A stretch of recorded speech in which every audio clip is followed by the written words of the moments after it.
Hey there, Tierra. Mr. Column here. I'm going to be making several videos for you in order to kind of guide you through the work that you're going to be doing for me. I do this for my classes, actually, for homework assignments, but I'm going to be making you quite a few more videos than I would be making them, hopefully with the intention to make it easier for you. So I have given Mrs. Button a very large packet of work to give you, okay, and this isn't all of it. This is pretty much just the work for LEQ number 1, okay, and one of those things that I gave you was a student learning map that looks like what you can see on the screen here, okay, and what I want you to do is get out that student learning map, because we use these a lot in my class, okay, and I want you to copy down the first LEQ, okay, which is right here, and you can copy down just like I have it under Reconstruction. You're going to have to fit 4 LEQs in this box, so try not to write too large, okay, and the first one is, how did the government try to solve key problems facing the nation after the Civil War? Okay, so write that down. Now we will be covering, whoops, sorry about that. We will be covering Reconstruction. That's chapter 16 in your textbook. Last year they covered the nation divided in the Civil War with Mr. Hepfer, so I'm kind of starting at the end of this unit. But we're starting with Reconstruction. Okay? So now that you have that written down, you need to grab another sheet of paper for me, and that is this sheet here. It is your vocabulary sheet. This is kind of what you will be, this is your study guide pretty much that I give you ahead of time for your chapter quizzes or unit tests. Everything on these are on your chapter quizzes. Okay, so this is a page that I'll have you get out several times after we cover something. I have you get it out and give me a description or a significance for. So I just kind of wanted to give you a heads up, and if you're not sure on a word, it could be listed on the vocabulary side of this, okay? All of these words we will see in context, and then I'll have you write it in your own words, okay? So you can kind of put that away, but put that in a safe place where you're not going to lose it. Okay, now your first assignment. Let's see here. The first thing we're going to look at is obstacles the country had to overcome following the Civil War. So you should have just wrapped up Civil War with Mr. Hepfer last year.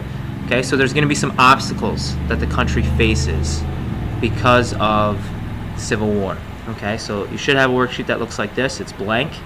Okay, and I'm going to walk you through what the obstacles were. There were 4 big ones. Okay, the first big obstacle is physical destruction. Okay, that's the first obstacle, probably the most obvious obstacle that we have, and that is in the South. Okay, the South has been pretty much decimated because of the war taking place primarily in the South. And what you can write down here is a short description. Okay, and let me change my font here so it fits. 90% of the South's rail lines had been destroyed, along with mills and warehouses. We can make that a little bigger. A couple spelling errors. That's 2 words. Okay, so first obstacle we had to overcome, physical destruction. So 90% of the South's rail lines, mills, and warehouses were completely gone, just like in this picture it shows. Okay, because that's what they targeted. The Union targeted these things because that's what the South relied on for their economy. So that's the first obstacle we have to address. Okay, how are we going to overcome this physical destruction? The next obstacle is wounded soldiers. Okay. And your description is thousands of Confederate soldiers were disabled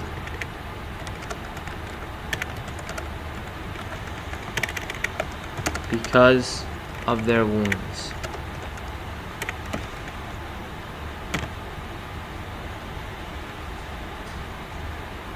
And the problem that with this is that most of these soldiers are in their 20s. Okay, so you have thousands of people who are disabled, which means they can no longer work anymore.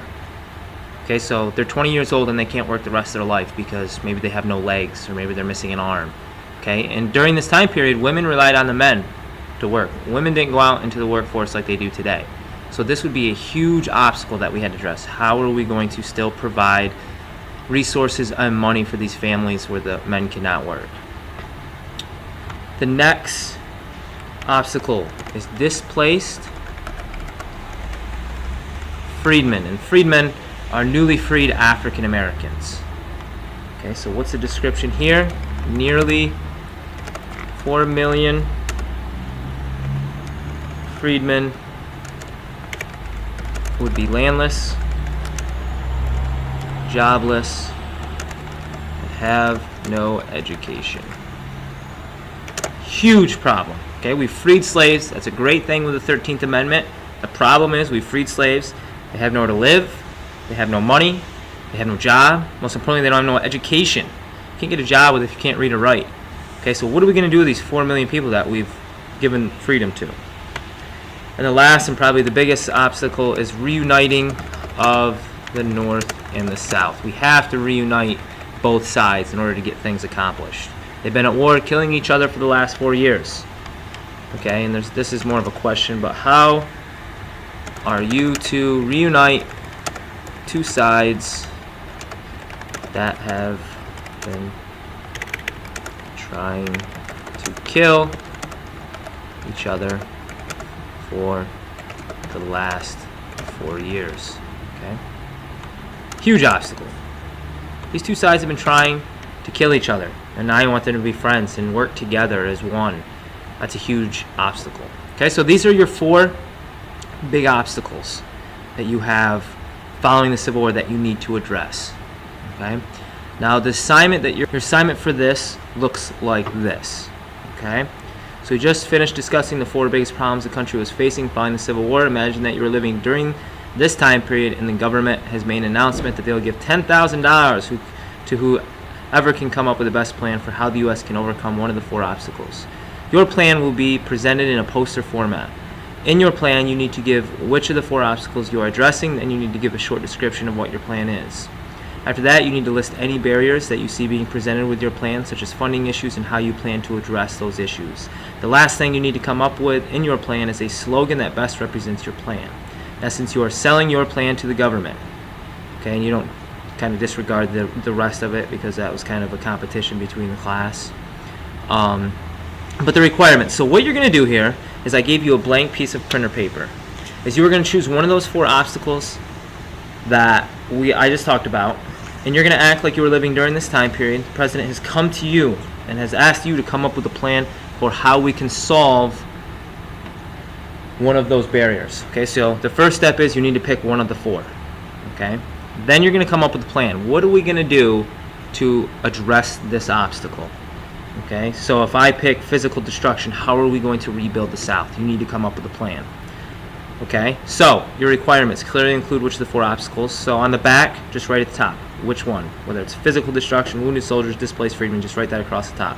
Then you need to give me a description of what your plan is. Okay, and that will go on the back of the poster. Just give me a paragraph. Here's our plan. Here's our obstacle, and here's how we plan to address it. You need to give me a list of any barriers you see being presented, such as no way to pay for the plan and how you plan to solve those barriers. So give me a plan, and then what are some problems you think you might have with your plan? So let's say you want to address physical destruction by rebuilding the South. How are you going to get money to do that? Okay, that would be a barrier. And then you have to give me a sentence telling me how you're going to address that. So our barrier is finances, how are we going to get the money, and here's our plan to get the money. Whether it's you raise taxes for everyone, or you have people donate money, whatever that may be. Okay, that's going on the back of your poster as well. The last requirement is a slogan that best represents your plan and that is creative to your plan. Okay, so on the front, the actual poster side, you're going to have a slogan at the top. Okay, this is just pretty much a catchphrase that sums up your entire plan. So it's usually just a couple words. Okay, and then underneath that, you're giving me a picture. This picture is going to illustrate what obstacle you are trying to overcome and what your plan is. Okay, so let's say physical destruction, you're going to rebuild it. You are going to draw a picture, okay, that illustrates the South being rebuilt.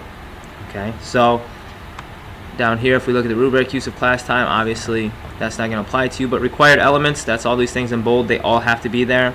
Attractiveness, I'm not going to grade you on your artistic ability, but the effort that is applied to the poster. Okay, and then grammar and spelling. So it's a pretty basic rubric, but that is what I am looking for. Okay, and that's your first assignment. If you have any questions, just enter them in that Google form on your page.